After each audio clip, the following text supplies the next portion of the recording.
Hey there, listener. Welcome back to the podcast. Today, we're going to talk about something called erotic wholeness. What could that mean? How could we get there? And what might benefit in our lives or in our bodies or in our careers or in our relationships from this really powerful connection with ourselves and our sensuality? Today, I have Darshana Avila, and we're going to go there. We're going to talk about some big things. We're going to talk about why we tend to separate sexuality from the rest of our lives and what it means to really come home to our bodies in a way that feels pleasurable and powerful and safe. So stay tuned.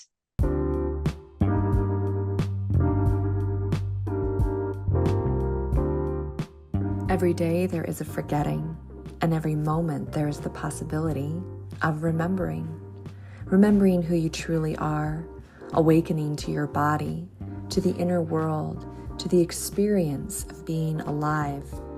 Here is where you find the beauty, the joy, and here is where you free your soma. I'm your host, Aimee Takaya. I'm here to help you move from pain to power, from tension to expansion, and ultimately from fear to love. Hello, Darshana. It's so nice to meet you. Thanks, Aimee. Glad to be here with you. Yeah, I was reading over the stuff you sent over before a podcast, and this term that you're using, erotic wholeness, I thought it was really kind of spoke to me in terms of what's missing for a lot of us on our somatic healing journey. Many people are working to heal their nervous system and they're working to overcome trauma and all these things. And we forget about pleasure. We forget about joy. And we forget about sexuality being something that can be a big part of our healing journey as well. So I wanted to start with a question for you to maybe kind of orient our listeners to like what the discussion is going to be about today. Why do we as humans and as a society, right? It's a big question. Why do we make such a separation between sexuality and the rest of our lives? Yeah. Oh my gosh. It's a great question. And we could have a whole podcast episode about that alone. So we'll see where we go. There's a reason why I call my body of work erotic wholeness. It would be accurate to say that what I do is that I'm a sex coach or a sex and intimacy coach. One of the certifications I hold is a sexological body worker. But what I found in the decades of my own personal experience, the laboratory of my own life, and I've been in private practice for 11 years, is that we need to have a conversation about what eroticism is. And that is really integral to answering the question that you've put out there. Because what's happened in our culture, our dominant culture that is rooted in things like patriarchy and capitalism and systems that many of us nowadays are really recognizing limit us in so many ways. In the suppression of our life force energy, which I hold eroticism as that.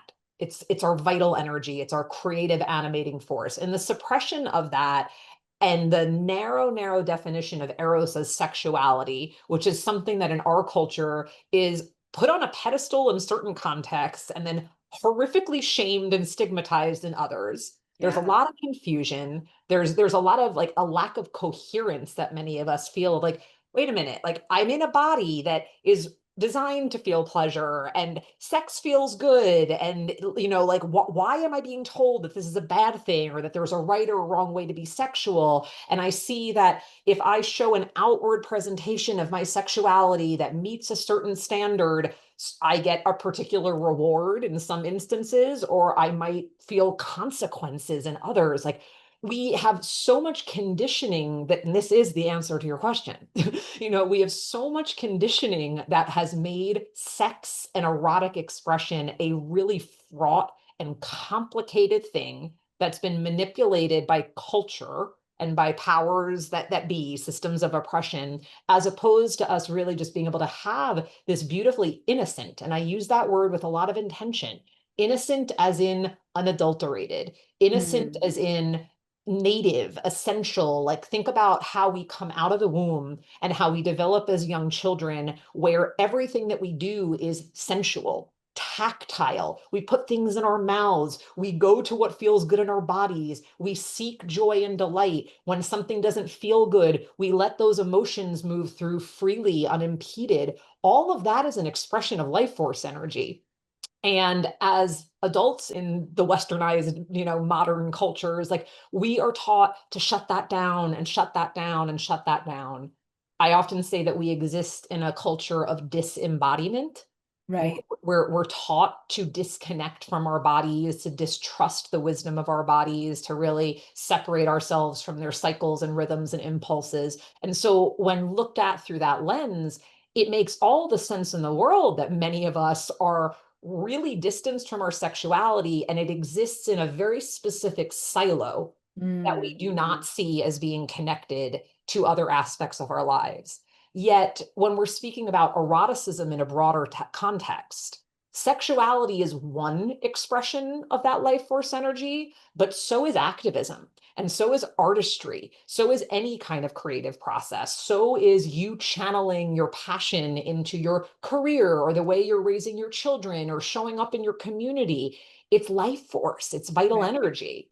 So that's my little teeing up Yeah. what this gets to be about. Oh yeah, no, I think I think you answered that very well in terms of, and it helped kind of define even more, the term erotic wholeness, to have you kind of go into it that way where it's like, oh, this is our life force energy. This is the experience of being in a body. It is a sensuous experience. Bodies are sensuous, but I think that also what you're speaking to is the way that pleasure has been commodified and also externalized. Mhm. So, and this was definitely true for me, like in the early part of my life, I felt like how I had been conditioned was that my body was something that was meant to bring other people, like men in particular, right, some kind of joy or satisfaction. And I didn't really know how to find that on my own in my own body, and I attempted to at different times, but the wires weren't built. Totally. They weren't built for that because they didn't have any models for that. I had like lots of all the weird cultural crap that we have, around like what I should look like and what my body is supposed to create, an experience for other people, like all those things that I'm sure many women and even lots of men can relate to, right? Totally. I mean, you're basically a beautiful like case study of most of my clients because my clients are primarily women. I work with couples and sometimes individual men, but the vast majority of my clients are cis women or they are non-binary people who were assigned female at birth and their formative years were acculturated as a girl in our society. And what are girls taught? Exactly what you described. We are taught that we are an object of another person's pleasure. We are taught that our worth is defined in our value, in our attractiveness, in our ability to be pleasing, accommodating, so on and so forth to others. That is called people pleasing. That is good girl syndrome. That is perfectionism. So many of our adaptive strategies, protective strategies that result from that it all like, and that's, a big place that we can go with this is why do we perpetuate these things, even when objectively as adults, like we might, the way you I just mean, described, see the limitations of it, yet right. it's such a deeply ingrained way that our young selves learned to create safety and belonging, to And get power. power, to get Yeah. loved, so for many, there's a complicated dynamic where it's like, yeah, this is to your point, like if I can be sexually pleasing and attractive, I get the goodies. I mean, in the most basic sense, it wasn't all that long ago that a woman's ability to have all of her material needs met were only through her husband, right? Like what, Right, right. What she could in be to a man. Yeah. exactly. And so while that may not be the reality that we're living in 2025, even if there's a group of people who would love to take us back to that time, and that is all the more reason that I want to talk about erotic wholeness and that Right. I'm doing the work that I do. Because for me, this is my activism. And I am very, very clear and outspoken about that. Like this is culture building work here. The Yeah. personal liberation that any individual, like, if it's you, for instance, who just says, okay, I want to come work with you, Darshana, like I want my erotic wholeness, like the personal liberation that you experience is a direct service to our collective liberation. So I do what I do to be able to hold that space and to offer that guidance because I know that this is what our world needs. And I'm using this as an example of what I mean when I say it's about life force energy. So yes, a lot of people come to me because they want to have a better orgasm. They want to learn more about their pleasure. They want to feel more confident in knowing their likes, their dislikes, their boundaries, their preferences, and be able to communicate with a partner clearly. All of those things are beautiful reasons to want this. And everyone walks out of here with those skills then and those capacities, not only being something that shows up in the bedroom, but that's going to go with you. That empowered sense of your own agency is going to go with you everywhere you go. It's going to show up and channel into every aspect of your life. So this really is wholeness, then, is a nod to how this influences absolutely everything. Did you know that your muscles are holding on to thoughts, memories, and feelings? If you have a tight neck or back, you're not just getting old, you're experiencing a buildup of tension from the life you've lived. Most people don't know this, but there is a part of your brain that can reverse and prevent chronic tension. When you relax your muscles, you not only move better and regulate your nervous system, but you also free yourself from the grip the past has over your body. So you can live with freedom, confidence, and enjoy your life now. How does that sound? Join me, Aimee Takaya, and discover what my clients are raving about at youcanfreeyoursoma.com. Right. And I think the other side of that coin, that kind of, it's strange, isn't it? Because in one way, like what you're describing, we discover, some of us very young. I mean, I think I was probably like 8 or 9 when, now I understand, oh, that was a creepy pedophile in the store. Like I didn't get that when I was like 8 or 9. It was just like, oh, this man is like being really nice to me. You know what I mean? Like he likes how I look. He's telling me how pretty I am. And then you feel this sense of like a little bit of power in what would otherwise be a very powerless situation. So a lot of women or girls, the Lolita thing, it's like, oh, wow, like I wield this. My sensuality is some kind of power that I can wield. While at the same time, we're in this dynamic where we feel so powerless because we like need the other person in some way to be reflecting, right? Yep. That attractiveness or that value. Otherwise, we feel invisible or we feel like we're disconnected. And there's such power to what you're speaking of, where we get to take responsibility for the internal experience that we have, that sexuality and eroticism isn't about, the exchange, like it is about the exchange, but it's also about the inner exchange, right? Like the internal thing that a person is going through and their connection to themselves. Right. And so the other thing that contributes to the disempowerment is like, even though, yes, on the outside, it might feel like I'm attractive, I'm liked, I'm getting the attention, I'm getting the goodies. What you're not getting and what you're also not giving yourself, and this is not about any kind of like victim shaming, but what you're not giving yourself is a chance to be vulnerable and to be known authentically. And so when that performative layer is the basis that we are relating from, and that's all we allow another person to see, so much of us is getting missed in that dynamic then. We don't get to be vulnerable. We don't get to be our beautifully messy selves. We fear that, I mean, and this takes the shape of everything from, some of the common myths that we're telling ourselves and believing. I take too long. I need too much. My pleasure doesn't matter. As long as my partner's satisfied, it's all good. Oh, I can't cry here. I can't bring my real emotions in. It'll ruin the mood if I say what I like. I mean, I'm just off the cuff narrating some of the things that are going through most of our heads when we are maintaining that performative layer of intimacy, which is not the same as real intimacy. And the way that it compounds over time, what happens then is it's not only that you're missing out on the chance for vulnerability and authenticity to be a shared experience between you and another. What builds up are layers of self-abandonment. And we may not consciously feel this or articulate it in the way that I'm about to, but it's really this sense of you're betraying yourself. And that accumulates, and a lot of resentment can build, a lot of numbness and dissociative tendencies arise from the fact that like we're super out of contact with our true needs. Something that happens a lot in my sessions, and maybe I should offer a little context to the listeners. Sure. Yeah. So I call myself an erotic wholeness guide. That's my own self-styled title.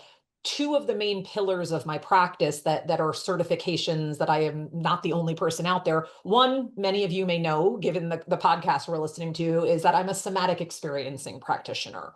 And that is a trauma healing modality. And even though there's a lot of ways that one can work in that body of work, I do a lot of the SE-based touch. I use a lot of the physical interventions that are part of that modality to work with my clients, because many of them have very extensive trauma histories. Some, it's simply the trauma of the culture that we live in. Right. But the other piece of the other pillar is sexological body work. And I want to introduce y'all to that because it's pretty fringy and not many people know what it is.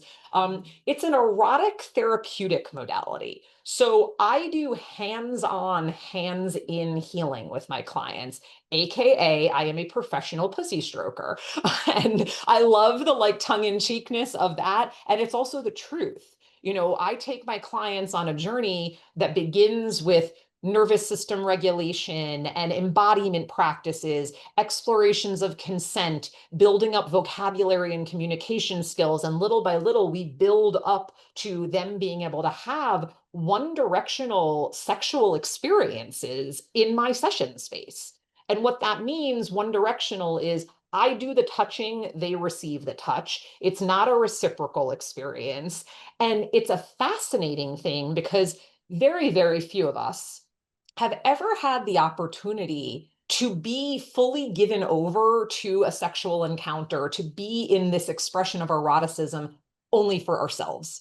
Not worried about the partner, not worried about pleasing somebody else, not worried about, am I taking too long or can I say what I want? Because all the work that we've done leading up to that is to build, first and foremost, a felt sense of safety in the client, you know, and also then an external sense of safety in the container that I provide, that they know they have total confidence that that's available for them. And what happens a lot of times when I'm working with clients is they'll have a beautiful, ecstatic experience, perhaps a really powerful climax.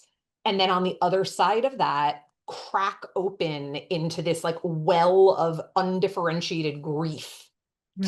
Tears just start moving, their bodies racked with these sobs.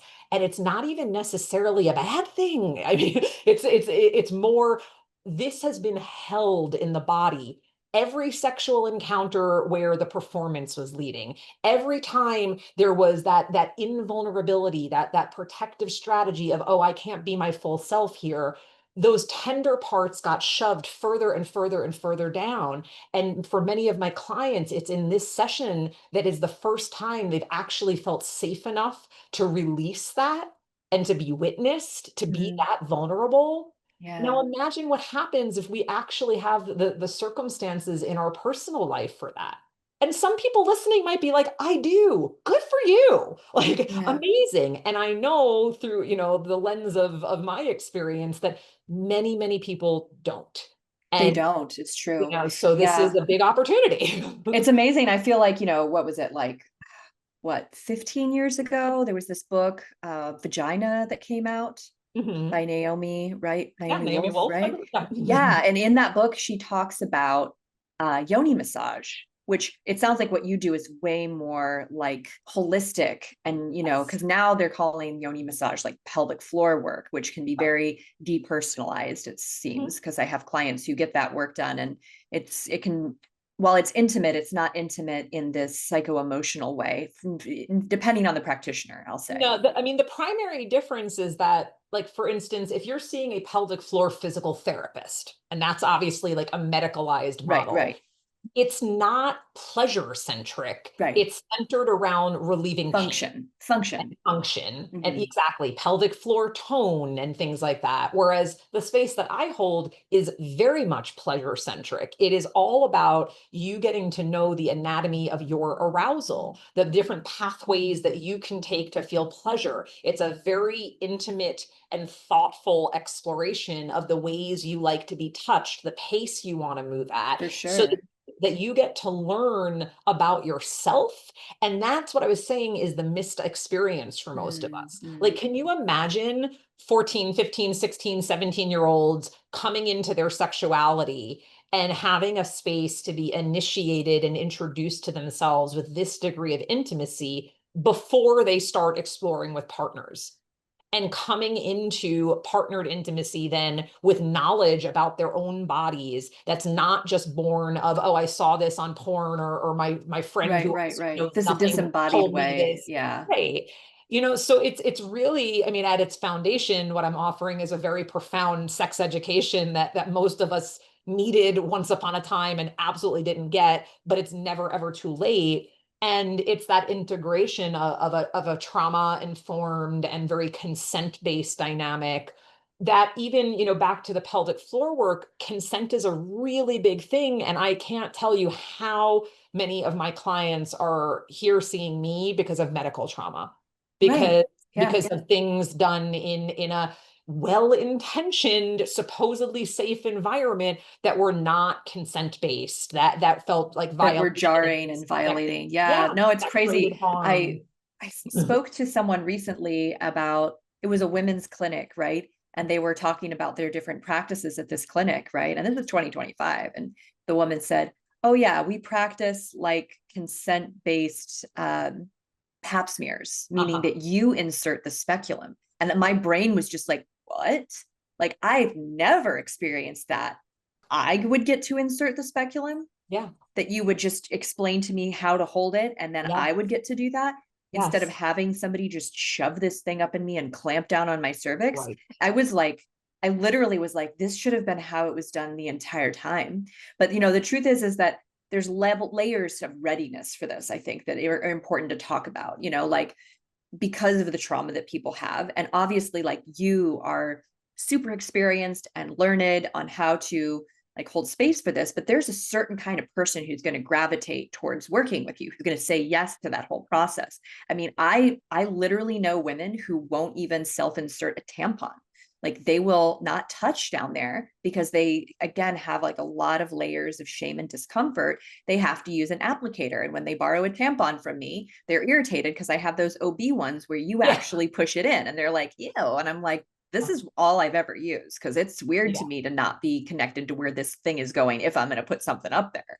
I want to know where it's going. I mean, and that right there is it's kind of at the beating heart of it, the disconnect from our bodies. Yet again, the fact that we're taught, ew, touching my Right. vulva or putting a finger in my vagina is a source of ick. Like, wait, like where on earth did that come from? And it did not come from any of us arriving out of our birthing parents' womb and having those beliefs hardwired. That is cultural conditioning. That is misogyny.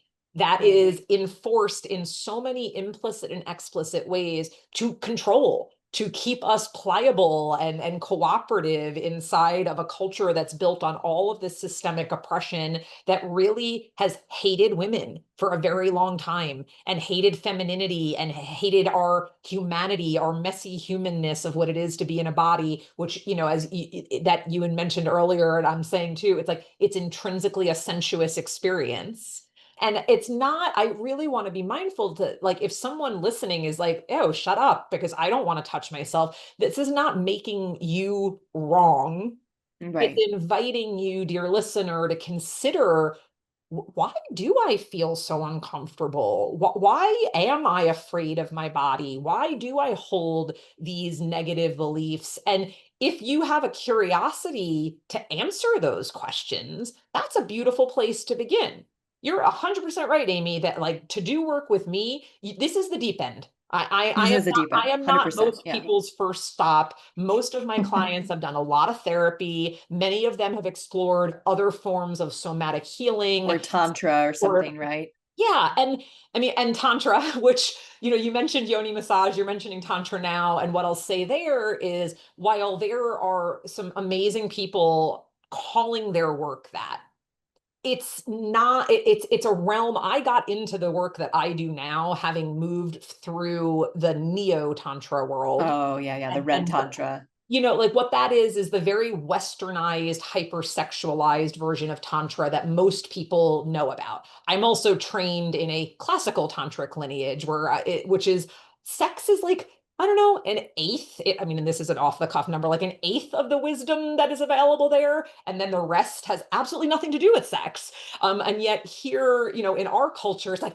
ooh, sex. Okay, I'm going to gaze into your eyes and I'm going to have these like, forever orgasms. And it's like, the amount of harm done in Right, those spaces because they're not truly rooted in empowered embodied consent, because there aren't clear rules of engagement between teachers and facilitators and coaches. Sure, you can go get a yoni massage as a one-off experience, and in the early days of my private practice I offered that. I offered people the option of a single session. right, Now that is not anywhere remotely possible in my world. You go through an arc to really build that foundation so that you can feel assured, and I can feel assured as your practitioner, that you can speak for yourself and you can integrate the experience well.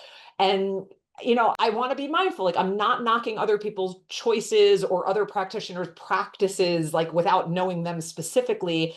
I simply want to invite anybody who's considering, like, maybe there's something here. Maybe I want to explore this. Like, really think about, like, what is going to happen inside of a 90-minute single session with someone who's right. just there to, like, be like, okay, I'm going to give you a yoni massage, as opposed to this being a possible opportunity for some very deep formative healing and repatterning, and then Right. opening up to a completely new level of what your erotic expression gets to be. Right. And I Yeah. think that, you're saying it well, like this is a process and it's a relearning and an education that takes time and commitment because, whatever we're holding down there didn't build in a day or 90 Oh, minutes. It built over our lifetimes, and our bodies are miraculous and they really can process and heal things when given the time and space to do so. But if yeah. we don't give our bodies the time and space to do so, it can actually be re-traumatizing, or it can be just ineffective in terms of where we're actually trying to like arrive, in terms Yeah. of this erotic wholeness or this feeling that I'm actually connected to what I want real time and able to express it. Yeah. Right. Because we know healing is not a linear process. Anyone who has taken a step on their own healing journey or who facilitates for others, we know that it's a fact. It's not a linear process. And when it comes to our sexuality in particular, what happens for a lot of people too is that we might move through a phase of feeling like, call it your slut era, call it whatever you want, where it's like, yeah, I'm super into sex. Sex is great. I want to have it all the time. And then when you find yourself somewhere down the line in circumstances, perhaps in a really secure and emotionally invested partnership, perhaps it's simply a facet of your own maturation process. Maybe you find a therapist or a healer of some other sort that you're working with. And what happens is you're in a space where, oh my goodness, I can be vulnerable. Oh my goodness, I can explore all these layers that have gone untouched, that have just been compartmentalized. So sometimes it can almost seem like you're regressing with this Right, work. right. But it's You not. It's go an uncovering of things that were already there. It's exactly, very much this, exactly. it's very similar. And, the work I do is body work as well as like, movement practice that I guide people through. And it's a very similar process to what you're saying. I mean, I'm not focusing on the erotic side of it in my sessions, but I absolutely do believe that people need to be committed to a process. And I see that you've developed retreats. I would love to hear about how that works in a retreat setting. Like, are the people who come to your retreats new to this, or is there kind of like, do they need to have some kind of experience with you already to join in, a retreat experience with others?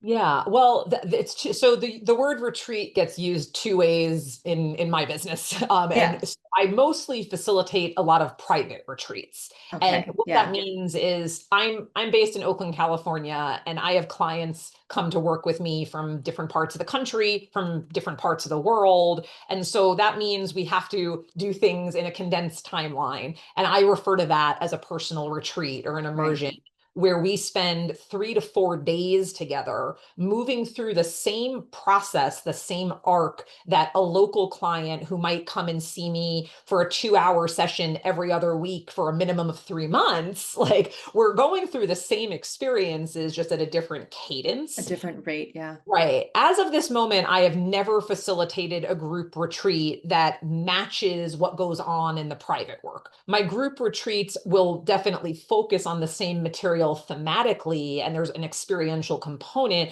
but because I can't give hands-on experiences to a group all at once, what I sometimes facilitate are experiences that center on solo sex and self-pleasure, pelvic floor mapping, things that we can do with and for ourselves. And I can guide you into that in a really beautiful way. Sometimes the practices are not sexual and it's more embodiment focused, and it's opening up to somatic and more intellectual inquiry and conversations about these themes and where we're getting stuck in ourselves and those protective strategies we talked about earlier, like where are those coming online? How is that blocking me? So there's a lot of different ways that it gets shaped, but at this moment in time, private practice is really where I take people on the deep journeys. Yeah, that makes sense. It's very much intimate work, and people, you know, when they're in that like purity of a facilitator who's just being that mirror for them of their needs so they can learn about Huge. themselves and know It's huge. themselves, it's really huge. And so like that they don't have any other person there to kind of, I don't want to say like muddy it, but like kind of get too much interference is really important, that they Yeah. feel that total sense of belongingness in that moment. Yeah. And a perfect example is that even though I work with couples, a lot of my clients who see me individually are partnered. Like some of them are single, but a lot of them are partnered and still choosing this for themselves as a solo exploration. Then they take it home to their Mm, partnership. They bring their newfound empowerment and sense of agency. They bring this new horizon of like, ooh, I'm curious about all of these things sexually. Like I want to try it. They bring their vocabulary about consent and their confidence to communicate home to their partners. And in the best case scenario, it revolutionizes the culture of their relationship. mm. Sometimes people work with me individually and then they're like, okay, time for my partner to come in now too. So it can take different shapes, but your point of how meaningful and profound a transformation can happen when someone holds a space for us with such high integrity and individualized focus, we're all deserving of that. And that's definitely another piece worth mentioning is a lot of us, whether we know it or not, we have worth issues or we have Mhm. self-esteem issues. Is it okay for me to get this much attention? Is it okay for me to have this amount of time and energy poured into me? Is it okay for me to express myself in such Yeah, a big way? Like many of us, if we really tuned into ourselves around those questions, will find that parts of us are like, no, I right. don't feel like I'm worthy of that, or it doesn't feel safe to me. And Feels like I have to earn it, right? Feels like I right, have to give something in order to receive. And so it's a yeah. pretty profound thing to just let yourself receive. It's huge. It's huge. And it's also a very important part of the healing Mhm. because you are worthy. I don't need to know who you are to know that you are worthy. Like we all are worthy of this degree of care, of this opportunity to know ourselves with such a profound level of intimacy, to access our sense of power and pleasure. So it's really the question is not, are you worthy? It's like, what do you need to do to really trust your worthiness? What do you need to do to be able to open up to that? And when I say, what do you need to do? It might be that you need to find a great therapist or a trusted friend or a coach or someone who can help you really believe that what I'm saying is true before you go to work with Aimee or you go to work with me, right? Like we can only begin where we're at. and we deserve to be met exactly where we're at. And so, like I said, I'm very clear that I'm a deep end practitioner. Yeah. And for the people who are ready, it's a beautiful place to be. And for those who are more in the shallows, great, take your time. And if you want to swim this way, like Circle back if it feels yeah, circle aligned, back when you're right? ready. Yeah, absolutely. So kind of going back to, some of these fundamental questions, and I think this is gonna, kind of tie in with what we're just talking about. For people who are going, yes, I am ready, right? What are some of the things that start shifting in their lives outside of sexuality, like that realm, if there is such a separate realm? Like what are some of the things? Like, is this something that disrupts the other patterns in their life? Like you mentioned, relationships or their job or like what they're spending their time doing. Like, can you give us like maybe some case studies or stories of like, the different ways that people transform through this particular Absolutely. type of work? Absolutely. And I'll ground it in saying that if one of the outcomes of working with me is that you let go of your people pleasing tendencies or you begin to loosen the grip on your perfectionism, that's not only going to happen in your sex life, right? That's going to impact others. So I just want to offer that framing so you can like come into this with a context of like, here's how it applies elsewhere. Because it's Right. not just about the sex. The sex is like the delicious cherry whipped cream sprinkles on top, and it's good, it's tasty, but this is really about like a deep unwinding and unlearning of patterns and limiting beliefs and conditioned behaviors that were never who you truly authentically are. You were never that. You were just conditioned to that. And so that authenticity carries into every aspect of your life. Things that I've seen happen for my clients. One amazing person who I worked with, we started working together in 2019, and she came to me with her husband, and they had been together since their late teen, early 20s. They were each other's first, both had very religious backgrounds, had 3 kids. Everything looked great on the outside, and they had a lot of sex actually. And she had orgasms pretty reliably. So you might ask, well, what the hell were they doing working with me? But what they were doing working with me is that she was noticing that she was really having to psych herself up for sex. And that it was very, very rare that she would initiate or feel desire of her own accord. It had become a maintenance thing. I'll do this for you to keep the peace kind of thing, weekly sex dates so that they're not having fights about it. And they really wanted to figure out if they could enhance their sex life together. Now, I'm giving you a case study that is not going to be everybody's reality because I'm going to fast forward you to 2025. So Yeah, okay, 6 years later. we started in 2019. We had multiple chapters of our work together. The most recent was last year, doing a personal immersion for her, who is now them.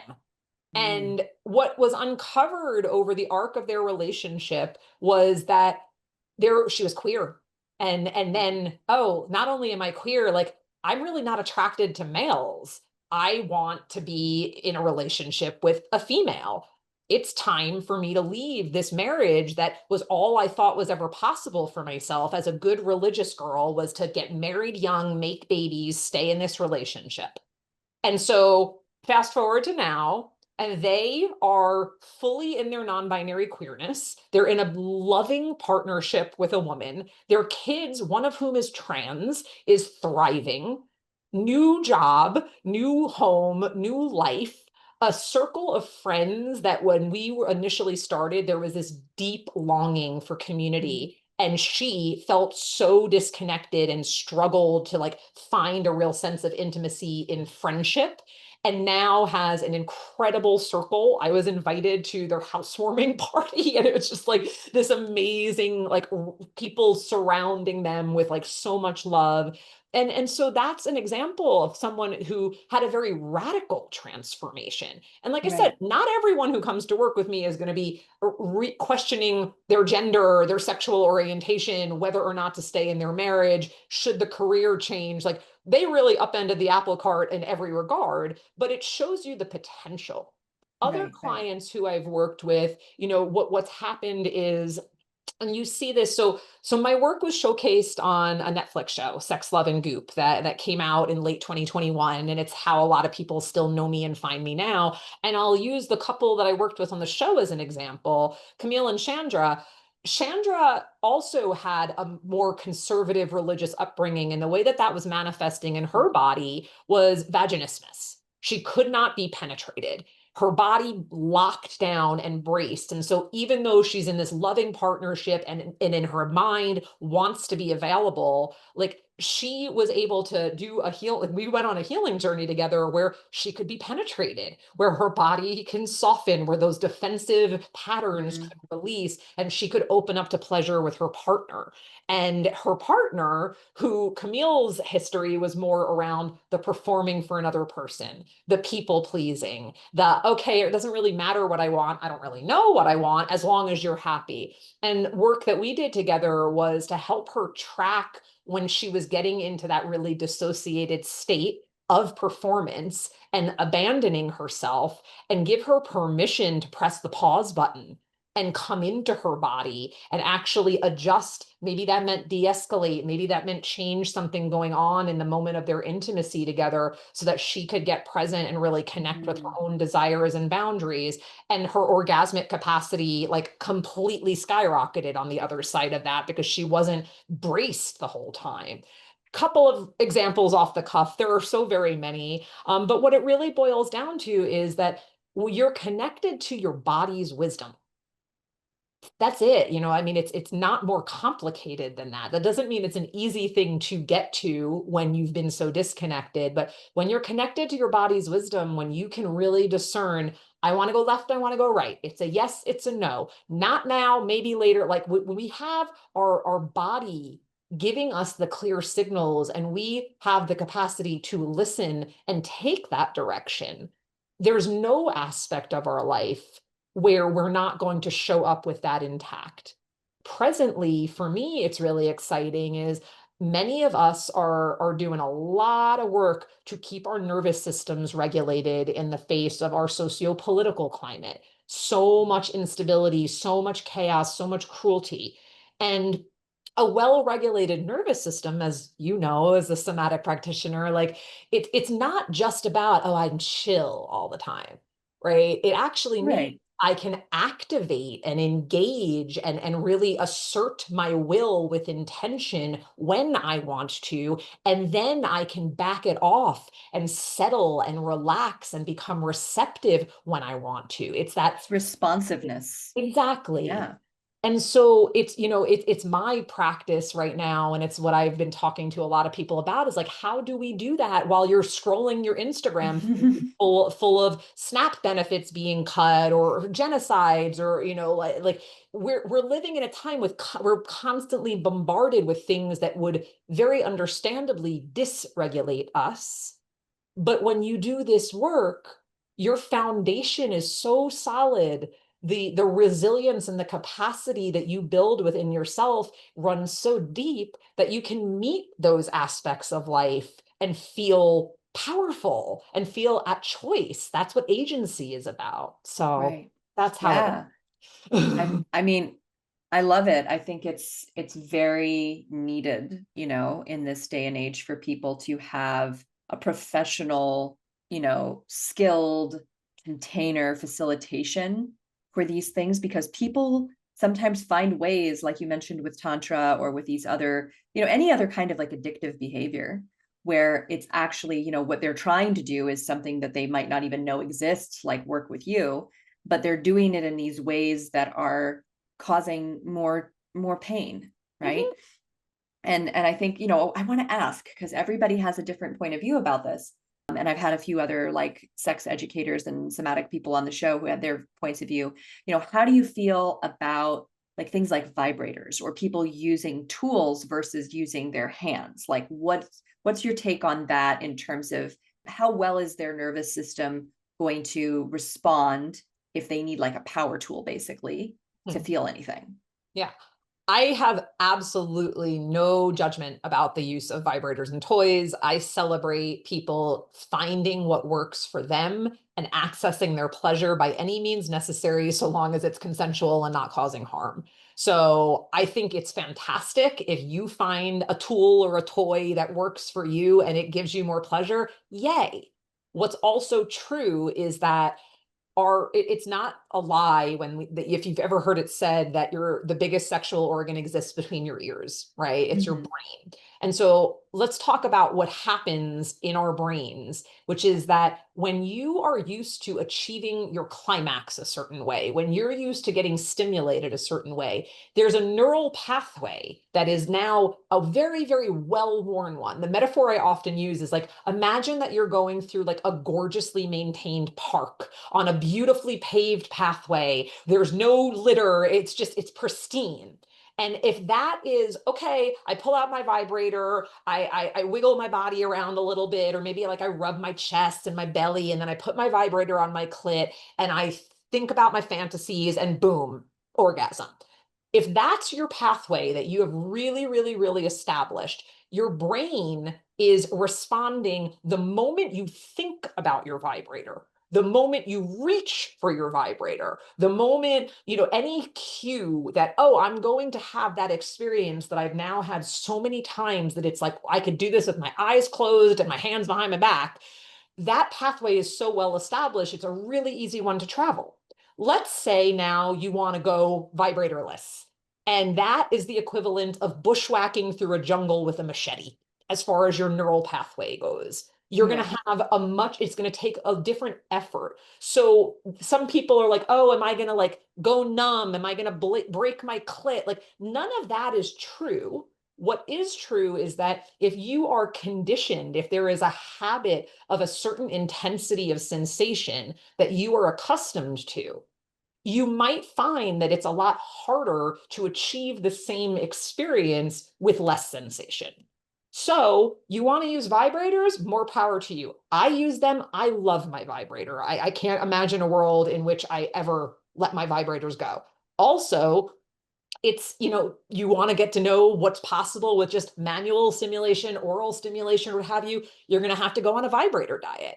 And you're going to have to go into it knowing that it's probably not going to get you that peak release at all, or maybe not at the same intensity initially. You've got to give your body a chance. You got to give your brain a chance to get used to this different degree of intensity, this different quality of stimulation, and recreate or newly create a pathway that right now just doesn't exist. So that's my take on that. Thank you. Yeah, that sounds very thorough. I mean, like I said, there's people that have a lot of different opinions and views. And I always kind of, when I listen to people share their opinion or view, or I'm listening to, people kind of exploring this, I think we're all so different neurophysiologically. It's going to actually be different for different people in terms of, and I feel like how you explained it with the well-worn pathway of this is, how it goes for me. And maybe it would be beneficial to explore building another pathway, right? That could also be a way that you might experience things. Like I've had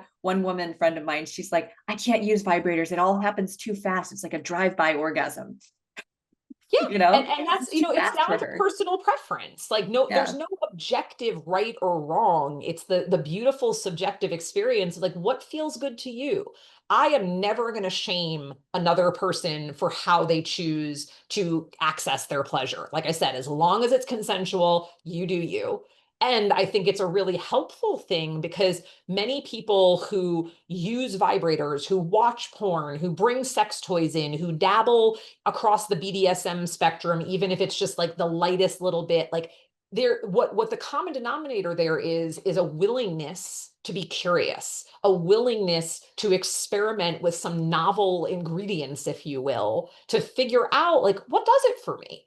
And that's a beautiful place to be. We want curiosity. We want experimentation to be part of our sex lives because that's how we get to evolve and keep them dynamic and novel. So, and I want to make a little like a inclusion of like what I said about the whole neural pathway thing.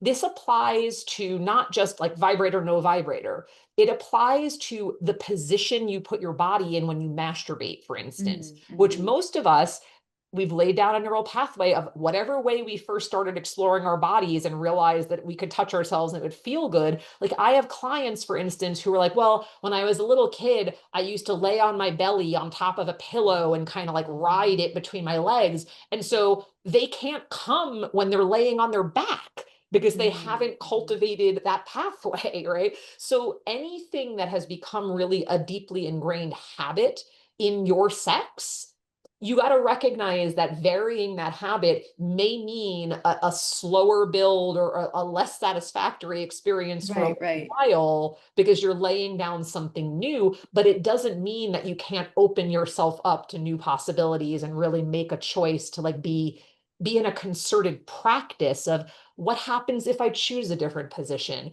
What happens if I'm a habitual porn watcher, if I stop? What happens if I use an insertable as opposed to a vibrator? Not that those are mutually exclusive because there's vibrating insertables too, but like anything, any of the elements of your sexual experience that you want to vary just to see like, oh, what's this experiment like? And I really do believe that this experimenting quality that you're speaking of, this is what starts happening when a person feels more calm and relaxed in their body, that it goes hand in hand. Like I see that with, my clients too. We're not doing sexuality work all the time. Occasionally that shows up, but like, as their nervous system becomes more responsive, AKA regulated, right? Yeah. They around, it's like month 2 or month 3, they're getting curious. They're getting curious about what their body can do now that they're not, with me, it's a lot of coming out of pain and things like this, so they're not in pain anymore. They're like curious about what their body can do. There's not this like life or death, fight or flight kind of dynamic that they're living anymore. It's not black and white anymore. And so, again, the product of like this kind of work that you're doing is fundamental because it's helping people to become in a state where they're curious again, where they're not like, oh, I have to have an orgasm because if I don't, there's something wrong with me. You know what I mean? Versus like, well, if I didn't have an orgasm today, maybe it's okay. It was fun. I'll try again tomorrow, or I'll try again next time, and be more relaxed about it. Yeah. I mean, yes to everything you just said, including that our ability to be curious, to experiment, to bring play and novelty into our experience, whether we are in a sexual context or any other, that is a direct result of feeling safe and empowered. And so again, sex, work, art, how you raise your kids, your activism, like this will apply, this will carry over there. And also, you just spoke at the end to the beauty of being non-goal oriented, to not feeling attached to a particular outcome. And we have been taught, emphasis on that word, to put orgasm on a pedestal and to define a quote unquote successful sexual experience by whether or not we have one. And there's actually a number of studies that show that really sexual satisfaction is not rooted in orgasm for the vast majority of women. It's not only women, but for women, that it's more about sensuality and emotional intimacy. So whether or not you achieve that peak moment of climax is not the only thing that can determine your sense of feeling really satisfied, lit up, and in your pleasure, heart opened, relaxed in your body, all these other things. I'll speak to my own experience there. It's like, I can reliably give myself an orgasm, me and my vibrator, we got our rhythms, like I know how to do that. What I find in my partnered sex is the deliciousness of co-creating in real time, attuning to each other's bodies, shape-shifting in a literal way. What do I mean by that? Taking different positions, engaging in different acts together, all the energy that flows through my body, the aliveness. That is so intoxicating or delicious that most of the time I could care less if I come because I could do that alone. Right. And again, this is my personal story. Like, I'm not saying it's a bad thing to want an orgasm. What I am saying is that if that's the only thing that is giving you a sense of satisfaction, you have an opportunity to really expand your perspective and get a lot more creative and curious about like what is possible for you in your sex life. What do you define as sex? Is it only a penis and a vagina? Is it only a climax? Or would you like to consider a far more expansive, inclusive definition of what sex is for you that includes sensuality and playfulness and that delicious co-creation that I was just speaking to? So there's a lot of possibility there. Thank you. Yes, I agree 100%. It's like again, going back to the first thing we talked about here, our conditioning keeps us so small, and it keeps the, path so narrow. And really, so much of what you're doing is inviting people to really expand and widen what's possible for them. Again, from expanding from just sex and sexuality to this whole erotic wholeness. Yep. Right? Who am I when I'm fully alive in my body and I'm feeling and sensing and thriving and, feeling everything in the moment, right? And allowing that to like be part of me, part of my response to life. So this has been such a valuable conversation. I'm so grateful for, you are listening to this and you've got a question or you've got a comment. I always invite listeners to engage. You can message me on Instagram. You can, why don't you tell people where they can find you actually? Are you on Instagram, or where can people find you if they want to make a comment?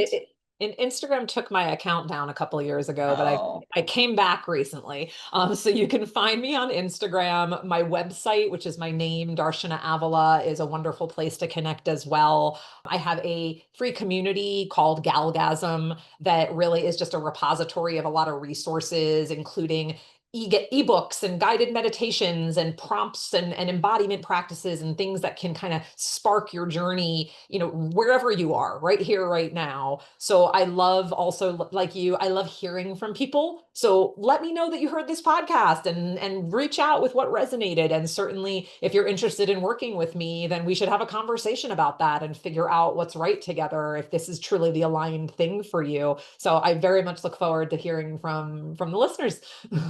Absolutely. Yeah. Thank you so much. Do you have any last words of wisdom, anything that's coming through that you would like to say before we close? What I want to say is like, you're good, babe. Wherever you are, you're good. You deserve to be met where you are. Doesn't mean you can't want growth for yourself. Doesn't mean you can't want transformation for yourself. But this is an opportunity. Everything we've spoken about today is an opportunity. It's a choice. It's a path that you can decide to walk down for yourself. And I really just want you to know, like, wherever you are is perfect. You can only begin there. And if it's going to lead in my direction or in, some other practitioner's direction, like, trust your instincts, trust your intuition around that, and go where you're led. I love that. Yeah. Inviting people to start from a place of acceptance and yeah, beautiful. Thank you again for this incredible conversation. I look forward to learning more, as you said, about your experiences, especially I have some people in the Bay Area that I'm thinking of particularly who might be interested. So love that. Yeah. Thank you again. You're welcome. Thanks, Aimee.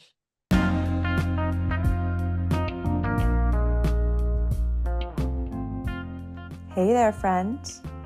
I hope you enjoyed today's episode. I would love to hear your thoughts. Follow me on Instagram at Aimee Takaya and send me a DM about this episode. I'd like to thank you for being part of this somatic revolution. And if you'd like to support the podcast and help more people learn about somatics, consider leaving a review or a rating. And finally, if you'd like to have the experience of relief in your tight hips or back and learn to understand what your body is really saying to you, visit youcanfreeyoursoma.com. I can't wait to share with you what is truly possible. Bye for now.